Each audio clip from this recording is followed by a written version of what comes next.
Back in the 1950s, when it was just a matter of sending an American abroad to run the plant in Tokyo, he was trained in cultural competence.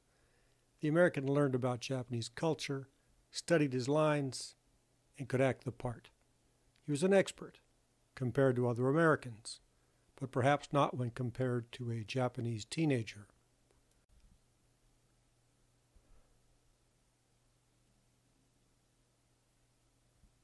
Cultural competence teaches you to get along with someone from another culture by teaching you about their culture.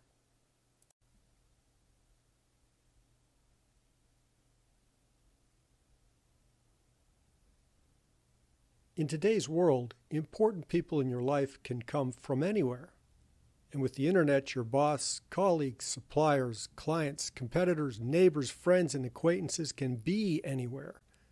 You cannot become an expert in all their cultures.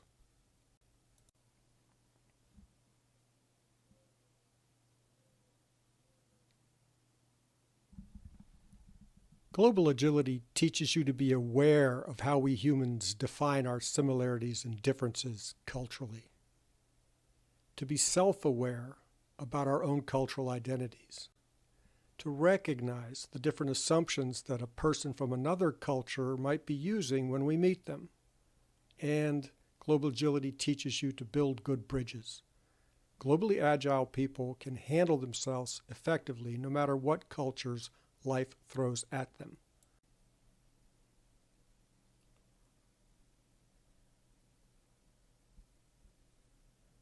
We need to keep up with how globalization has changed the context of our lives. We live eyeball to eyeball with everyone else on the planet.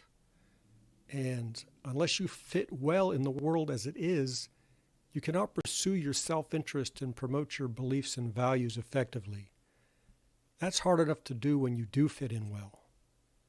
So, it's time to explore the world, to network globally, and to pursue a world of opportunities.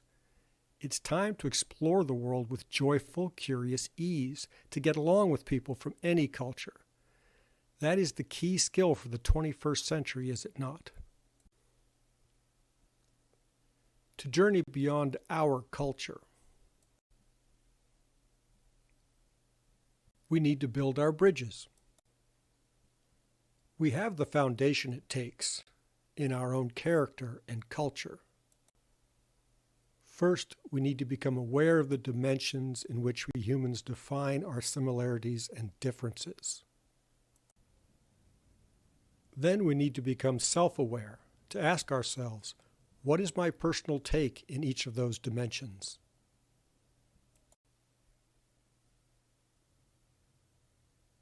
Once you are aware and self-aware, you have the foundation to recognize the different takes that people from different cultures are bringing to a conversation.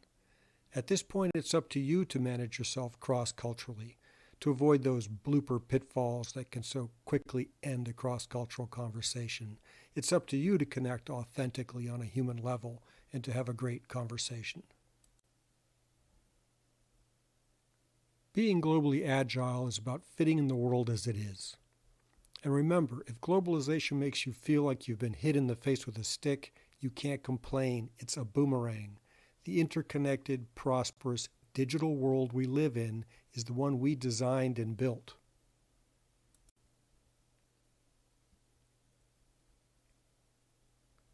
There's no culture on earth better positioned to thrive in this world. You just have to fit in.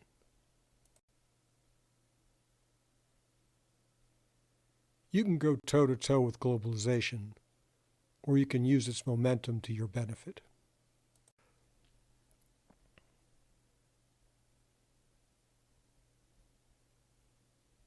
In today's world, cultural competence, frosting on a steak, is not enough.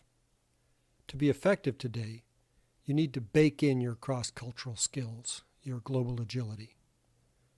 You can no longer study your lines and act the part. You need to become a bit like the people you meet from other cultures, to have real insights into how they look at things. You need to be the part.